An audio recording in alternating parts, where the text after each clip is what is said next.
Hello everyone, welcome to my UPSC. यूपीएचसीएससी हुआ करता था पहले, अभी ये मार्च 2024 के बाद से नया आयोग बना है। एडवर्टाइजमेंट नंबर 51, जिसकी 2022 में ये वैकेंसी निकली थी असिस्टेंट प्रोफेसर के लिए, उसकी रेगुलर बेसिस पे तैयारी करवा रहे हैं। इस वाले बैच में 70 टेस्ट ऑलरेडी कंप्लीट हो चुके हैं। 71 ये टेस्ट नंबर 71 आज डिस्कस करेंगे हम।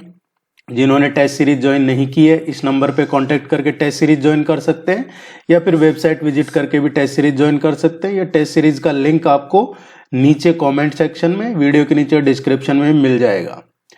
टेस्ट सीरीज आपके हिंदी और इंग्लिश दोनों में अवेलेबल है। उसमें आपको आपके सिलेबस के complete notes, practice test, PDF वगैरह सब मिल जाता है। आज जो हम टेस्ट डिस्कस कर रहे हैं ये मॉडर्न हिस्ट्री पे बेस्ड है। पूरा टेस्ट आधुनिक भारत का इतिहास इस पे बेस्ड है। आपको टाइम पे जो आपकी यूनिट है या सब्जेक्ट, जैसे modern history, economy, current affairs, इन पे भी टेस्ट करवाए जाते हैं, और पूरे सिलेबस बेस्ड भी टेस्ट आपको करवाए जाते हैं। जिन्होंने टेस्ट सीरीज ज्वाइन कर रखा है, इवनिंग में 7 बजे से 9 बजे के बीच में आपको ये आपके ईमेल आईडी पे सेंड कर दिया जाएगा।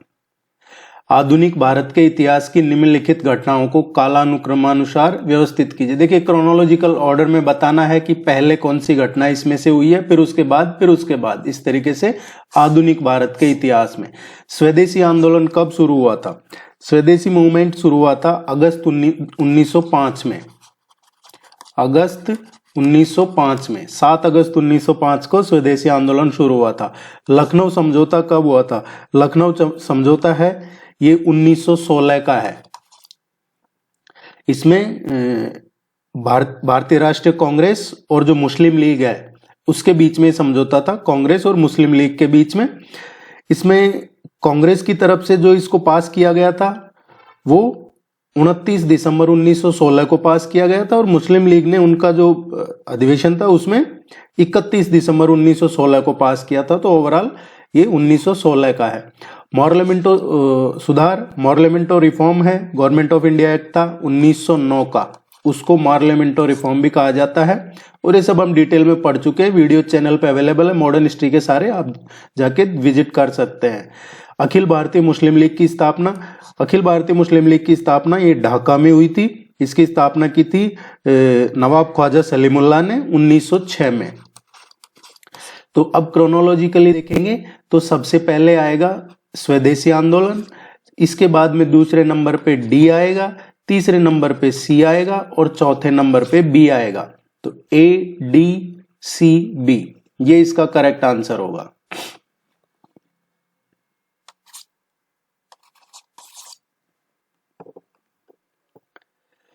वारिंद्र कुमार घोष के क्रियाकलापों में से एक गुप्त क्रांतिकारी संगठन को बंगाल में जन्म दिया। ये कौन सा संगठन था? वारिंद्र कुमार घोष ने जो इसकी स्थापना की थी, और ये एक क्रांतिकारी संगठन माना जाता था। 1902 में प्रथमनाथ मिश्र, जतेंद्र बैनर्जी और वारिंद्र कुमार घोष ने 1902 में अनुशीलन समिति का गठन किया था। तो अनुशीलन समिति का गठन किसने किया था? ये 1902 में कलकत्ता में किया था। प्रथमनाथ मिश्र, जतेंद्र नाथ बैनर्जी और वारिंद्र कुमार घोष ने किया था। इसके अलावा ये जैसे स्वदेशी बांधव समिति है, स्वदेशी बांधव समिति का गठन किसने किया था? ये अश्विनी कुमार दत्त ने किया था 6 अगस्त 1905 को। महात्मा गांधी ने 1922 में असहयोग आंदोलन को वापस लिया, क्योंकि जो असहयोग आंदोलन था, नॉन कोऑपरेशन मूवमेंट, उसको गांधी जी ने 1922 में वापस क्यों ले लिया था, विड्रॉ क्यों कर लिया था? नॉन कोऑपरेशन मूवमेंट को विड्रॉ कर लिया था फरवरी 1922 में। उसकी वजह थी गोरखपुर में ये चौरी चौरा जो हिंसा हुई थी, इसकी वजह से वापस ले लिया गया था। भारतीय मुद्रा पर 1913 में नियुक्त रॉयल कमीशन का अध्यक्ष कौन था? जो इंडियन करेंसी है, इसको लेकर 1913 में एक रॉयल कमीशन का गठन किया गया था 1913 में। तो इस कमीशन के अध्यक्ष कौन थे, ये पूछा है हमसे। इस कमीशन के अध्यक्ष थे ऑस्टिन चैम्बरलेन। ऑस्टिन चैम्बरलेन, इसको चैम्बरलेन आयोग के नाम से भी पूछ लिया जाता है कई बार कि चैम्बरलेन आयोग का संबंध इनमें से किससे है, तो भारतीय मुद्रा प्रणाली की जांच करना इससे संबंधित है चैम्बरलेन आयोग। भारतीय मुद्रा और वित्त पे रॉयल आयोग है एक। सापुरजी ब्रोचा का भी पूछ लिया जाता है कई बार। सापुरजी ब्रोचा ये कौन थे? ये ओनली इंडियन थे, इकलौते भारतीय थे जो इस आयोग के मेंबर थे। जो ये रॉयल कमीशन भारतीय मुद्रा पे अपॉइंट किया था, इसमें एकमात्र भारतीय थे शापूरजी ब्रोचा। और ये शापूरजी ब्रोचा जब जॉर्ज पंचम भारत आया था उस टाइम पे इनको मुंबई का शेफ बना दिया था, शेरिफ, मुंबई का शेरिफ बना दिया था इनको।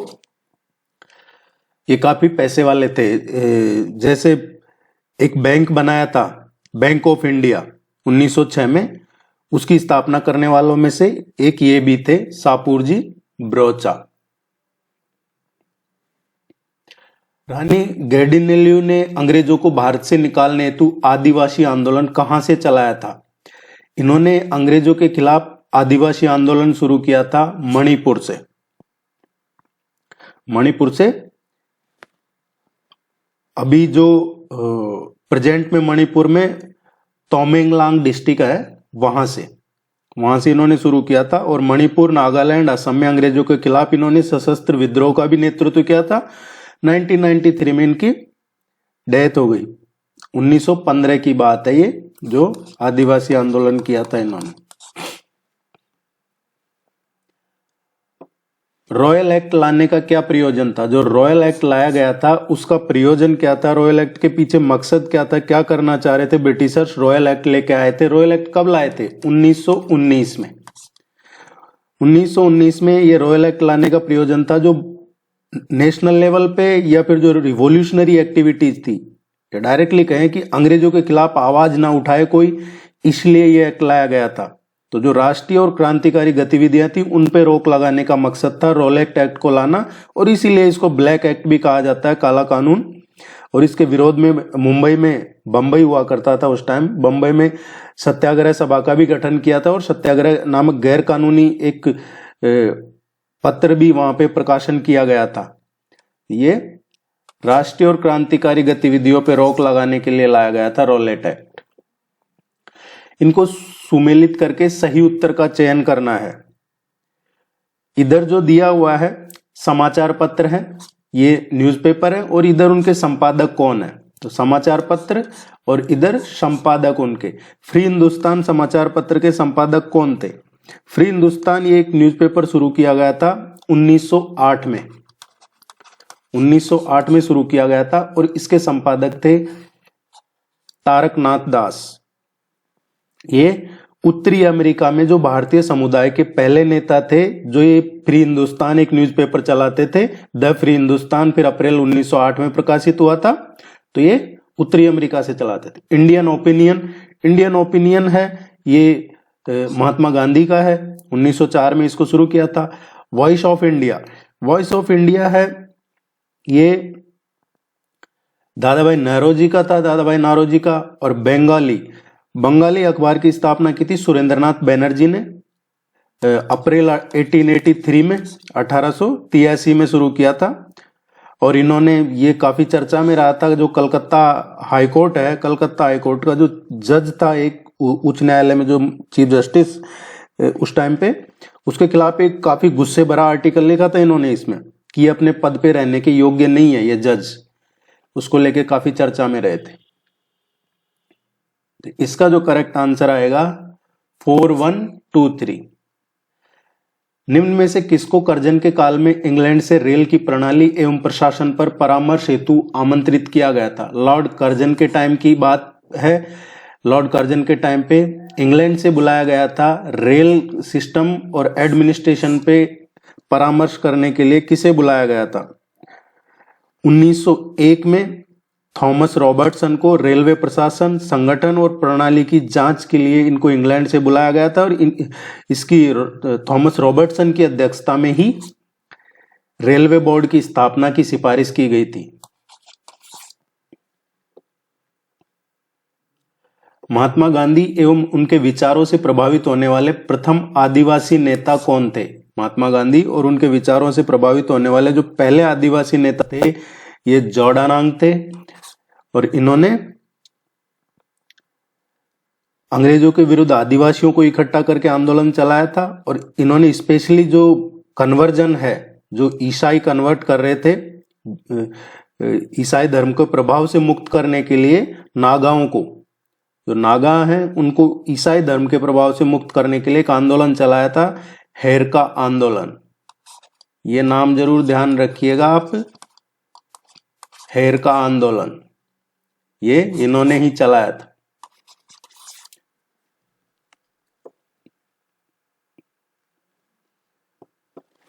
निम्न में से किसने गांधी जी के नमक आंदोलन में भाग लिया? इनमें से किसने गांधी जी का जो सॉल्ट सत्याग्रह था उसमें पार्टिसिपेट किया था? ये पूछा है हमसे। सॉल्ट सत्याग्रह में कई बार पढ़ चुके हैं। कब शुरू हुआ था? 12 मार्च 1930 से दांडी तक इन्होंने पदयात्रा शुरू की थी गांधी जी ने, 12 मार्च से, और 6 अप्रैल तक। और 6 अप्रैल को ये पूरी हुई थी जब इन्होंने हाथ में नमक लेके वो कानून को वॉलेट तोड़ा था। 24 दिन की यात्रा थी ये पूरी। इसमें राजकुमारी नायडू, सरोजनी नायडू, राजकुमारी अमृत कौर, कमला देवी चट्टोपाध्याय, इन सभी ने पार्टिसिपेट किया था।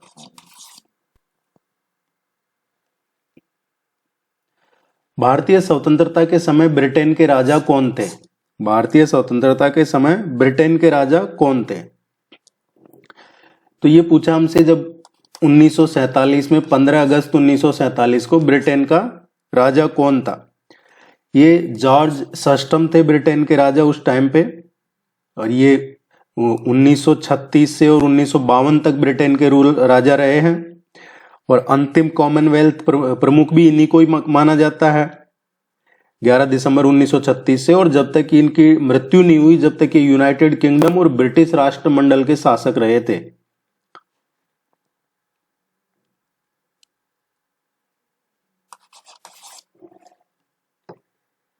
किसकी असफलता के उपरांत भारत छोड़ो आंदोलन प्रारंभ किया गया था? भारत छोड़ो आंदोलन किसकी असफलता की वजह से शुरू किया गया था? तो इनमें से कौन सा मूवमेंट था जो फेल हुआ, या कौन सा मिशन था जो फेल होने के बाद क्विट इंडिया मूवमेंट शुरू किया गया था? भारत छोड़ो आंदोलन 8 अगस्त 1942 से। देखिए, भारत छोड़ो आंदोलन क्रिप्स मिशन की विफलता की वजह से शुरू किया गया था। क्रिप्स मिशन आया था, और क्रिप्स मिशन क्या था? क्रिप्स मिशन कह रहा था कि भाई पूर्ण स्वराज्य नहीं मिलेगा, पूर्ण स्वराज्य की जगह पे आपको पार्टीशन मिलेगा। जो विभाजन और डोमिनियन स्टेटस का प्रस्ताव था क्रिप्स मिशन में, जिसको रिजेक्ट कर दिया था, वो असफल हो गया था क्रिप्स मिशन। और उसी को लेके फिर बाद में ये भारत छोड़ो आंदोलन शुरू किया गया 8 अगस्त 1942 को मुंबई में ग्वालियर टैंक में, और यहीं पे नारा दिया था, करो या मरो, डू और डाई। ये महात्मा गांधी ने दिया था। सुभाष चंद्र बोस ने स्वाधीन भारत की अस्थायी सरकार के गठन की घोषणा कब की थी? सुभाष चंद्र बोस ने सिंगापुर में आजाद हिंद की अस्थायी सरकार की गठन की घोषणा की थी, और इस अस्थायी सरकार में सुभाष चंद्र बोस स्वयं राज प्रमुख, प्रधानमंत्री, वॉर मिनिस्टर, युद्ध मंत्री वगैरह ये खुद थे। और इन्होंने 21 अक्टूबर 1943 को सिंगापुर में इसकी घोषणा की थी।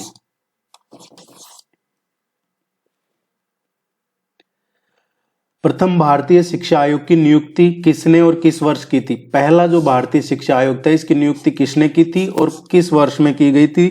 देखिए, उस टाइम पे जो तत्कालीन गवर्नर थे लॉर्ड रिपन, उन्होंने वायसराय की कार्यकारी परिषद के सदस्य थे एक सर विलियम हंटर की अध्यक्षता में 3 फरवरी 1882 को पहला भारतीय शिक्षा आयोग की नियुक्ति की थी, और इसी को हंटर आयोग भी कहा जाता है। और इसका उद्देश्य प्राइमरी और सेकेंडरी लेवल की जो एजुकेशन सिस्टम है उसकी समीक्षा करना था।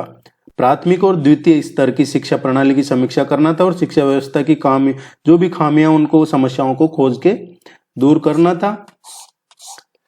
डी इसका करेक्ट आंसर आएगा। इसका नाम जरूर ध्यान रखिएगा, विलियम हंटर, 3 फरवरी 1882। निम्नलिखित को घटनाक्रम के अनुसार व्यवस्थित करना है क्रोनोलॉजिकल ऑर्डर में। सीआर फॉर्मूला, चितरंजन दास फॉर्मूला, ये सीआर फॉर्मूला है, इसको राजाजी फॉर्मूला के नाम से भी पूछ लिया जाता है कई बार। ये 1944 का है, जुलाई 1944 का। कैबिनेट मिशन है, कैबिनेट मिशन लाया गया था ये, इसमें तीन मेंबर थे, एथिक लॉरेंस, स्टेफर्ड क्रिप्स और एवी अलेक्जेंडर, और ये मार्च 1946 का है। ये तीन नाम जरूर ध्यान रखिएगा, पैथिक लॉरेंस, स्टेफर्ड क्रिप्स और एवी अलेक्जेंडर, ये कैबिनेट मिशन का में थे मेंबर। गांधी जिन्ना के बीच बातचीत कब हुई है? गांधी जिन्ना के बीच में बातचीत हुई है 1944 को, सितंबर 1944। वेवेल प्लान है, ये वेवेल प्लान कब लाया गया था? जून 1945 में लाया गया था ये वेवेल प्लान, जून 1945, 25 जून 1945। और ये ब्रिटिश सरकार की तरफ से ये शिमला प्लान के नाम से पूछ लिया जाता है कई बार। तो सबसे पहले इनमें से क्या हाथ था? CR formula. इसके बाद दूसरे नंबर पे क्या आएगा इसमें? गांधी जिन्ना के बीच बातचीत। तीसरे नंबर पे वेवेल प्लान और चौथे नंबर पे कैबिनेट मिशन। इसका जो करेक्ट आंसर आएगा डी, इसका करेक्ट आंसर आएगा। टेस्ट सीरीज के लिए इस नंबर पे कांटेक्ट कर लीजिएगा। वीडियो को लाइक कीजिए। अगर आपने अभी तक चैनल को सब्सक्राइब नहीं किया है तो आपसे रिक्वेस्ट है, चैनल को सब्सक्राइब करके सपोर्ट कीजिए। टेस्ट सीरीज के लिए वेबसाइट भी विजिट कर सकते हैं या इस नंबर पे भी कांटेक्ट कर सकते हैं। वैसे तो टेस्ट सीरीज का लिंक आपको नीचे कमेंट सेक्शन में, वीडियो के नीचे डिस्क्रिप्शन में भी मिल जाता है। इससे आपकी रेगुलरिटी बनी रहेगी, आपको कोई और बुक पढ़ने की जरूरत नहीं पड़ेगी। अगर सिर्फ टेस्ट सीरीज फॉलो करते हैं, उसका रिवीजन करते हैं, वैसे तो रिवीजन हम भी शुरू करवाएंगे, जैसे अभी 1 महीना बाकी रहेगा आपके एग्जाम में, तो आपको इसके अलावा कुछ और बुक कहीं कुछ भी पढ़ने की जरूरत नहीं है। इनमें से किसे फ्रंटियर गांधी कहा जाता है? फ्रंटियर गांधी कहा जाता है खान अब्दुल गफ्फार खान को, और अफगानी मूल के थे ये खान अब्दुल गफ्फार खान। इनकी एक संगठन का पूछ लिया जाता है, इनका एक संगठन खुदाई खिदमतगार, वो इन्हीं का था, खान अब्दुल गफ्फार खान का। ब्रिटिश संसद के सदस्य के रूप में चुने जाने वाले प्रथम भारतीय कौन थे?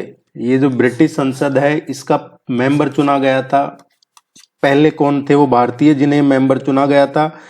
प्रथम भारतीय थे दादा भाई नौरोजी। दादा भाई नौरोजी को, इनका एक लेख जो poverty and un British rule in India है, वो भी आपने पढ़ा होगा, टेस्ट में करवाया है कई बार।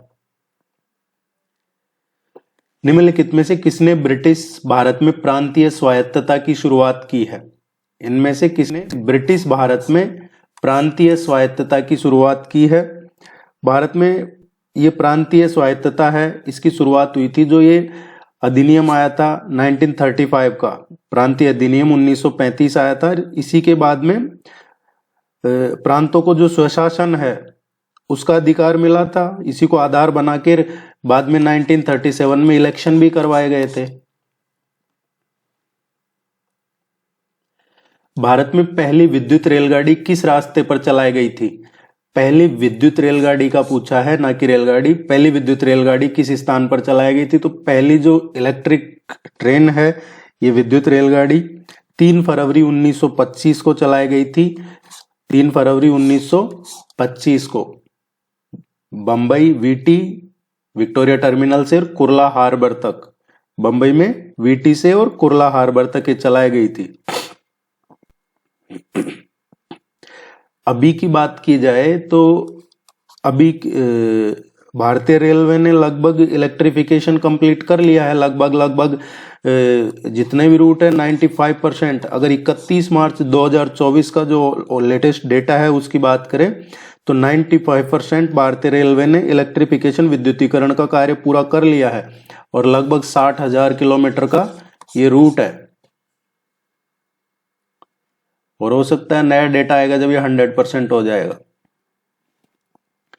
किस वर्ष गीतांजलि के लिए साहित्य का नोबेल पुरस्कार दिया गया था? गीतांजलि के लिए साहित्य का नोबेल पुरस्कार कब दिया गया था? गीतांजलि रविंद्रनाथ टैगोर की एक विश्व प्रसिद्ध रचना है और इसको वर्ष 1913 में गीतांजलि को साहित्य का नोबेल पुरस्कार दिया गया था।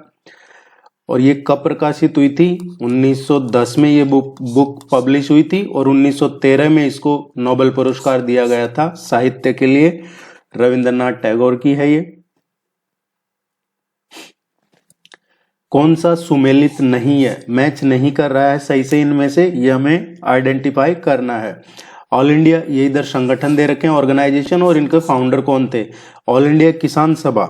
ऑल इंडिया किसान सभा की स्थापना किसने की थी? इनके संस्थापक कौन थे? स्वामी सहजानंद सरस्वती थे। सहजानंद सरस्वती थे, महात्मा गांधी नहीं थे।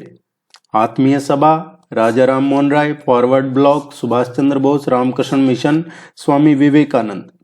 लेकिन ऑल इंडिया किसान सभा के संस्थापक कौन थे? Swami Sahajanand Saraswati. The scope of happiness a personal memoir के लेखक कौन है? The scope of happiness a personal memoir के लेखक कौन है? ये विजय लक्ष्मी पंडित का है। विजय लक्ष्मी पंडित जवाहरलाल नेहरू की बहन थी और वो कैबिनेट पोस्ट पे विराजमान होने वाली पहली भारतीय महिला थी और 1953 में संयुक्त राष्ट्र महासभा की भी पहली महिला अध्यक्ष बनी थी। 1953 में यूनाइटेड नेशन जनरल असेंबली इसकी पहली महिला अध्यक्ष बनी थी विजय लक्ष्मी पंडित, और इन्हीं का है ये scope of happiness a personal memoir.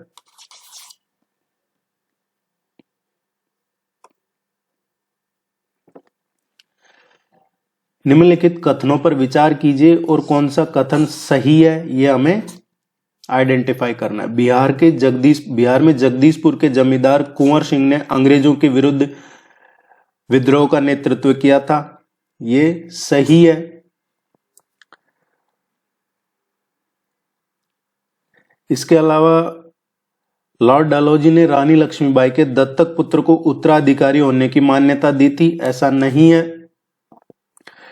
अंग्रेजों का था डॉक्ट्रिन ऑफ लैप्स।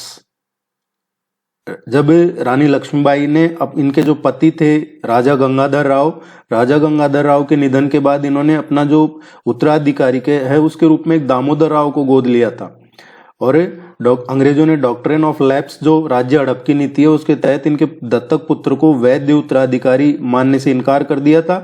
और ये भी एक वजह थी कि इन्होंने 1857 की क्रांति में पार्टिसिपेट किया था। सही कौन सा है? केवल पहला। निम्नलिखित घटनाओं पर विचार कीजिए और इन्हें सही क्रोनोलॉजिकल ऑर्डर में व्यवस्थित करना है, सही कालानुक्रम में व्यवस्थित करना है। लिनलिथगो का अगस्त प्रस्ताव ये कब का है? लिनलिथगो का जो अगस्त प्रस्ताव है ये जैसा इसका नाम है तो ये अगस्त 1940 का है, 8 अगस्त 1940 का। क्रिप्स मिशन का भारत आगमन, क्रिप्स मिशन भारत आया था मार्च 1942 में।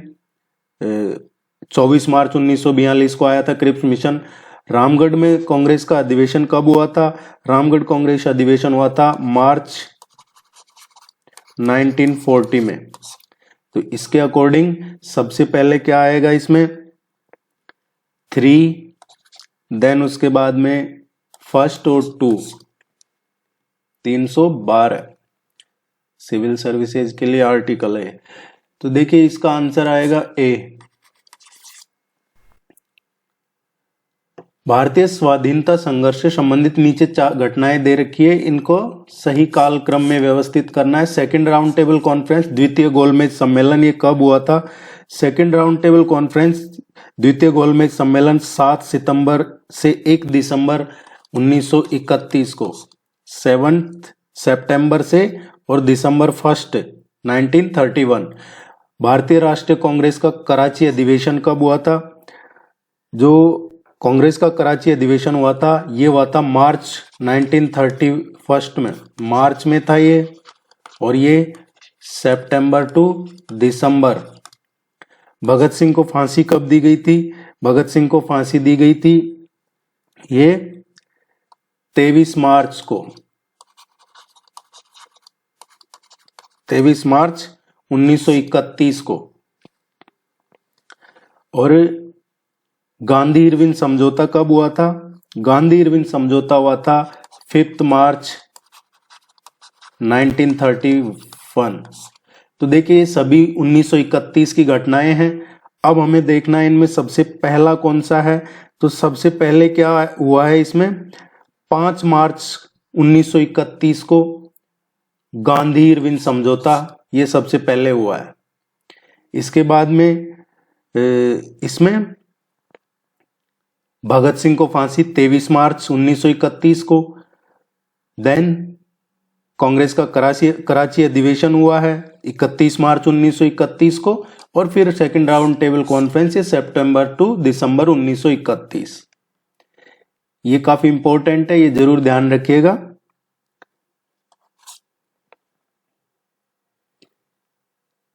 वीडियो को लाइक कीजिए, चैनल को सब्सक्राइब कर लीजिए और आपका सपोर्ट बना के रखिए। युद्ध के बाद भारत ऐसा घाव बन जाएगा जो ब्रिटिश साम्राज्य की ताकत को क्षीण कर देगा, ये कथन किसने कहा था? ये लॉर्ड वेवेल ने, जो कि 1 अक्टूबर 1943 से और फरवरी 1947 तक भारत के वायसराय रहे हैं, इनका बयान था ये। सेकेंड वर्ल्ड वॉर के बाद ये ब्रिटिशर्स काफी कमजोर हो गए थे। All the very best, good luck, thank you very much. कोई भी क्वेरी हो तो कमेंट सेक्शन आपके लिए खुला है। टेस्ट सीरीज के लिए इस नंबर पे कांटेक्ट कर सकते हैं, वेबसाइट विजिट कर सकते हैं, उसका लिंक आपको नीचे डिस्क्रिप्शन में भी मिल जाएगा। Thank you.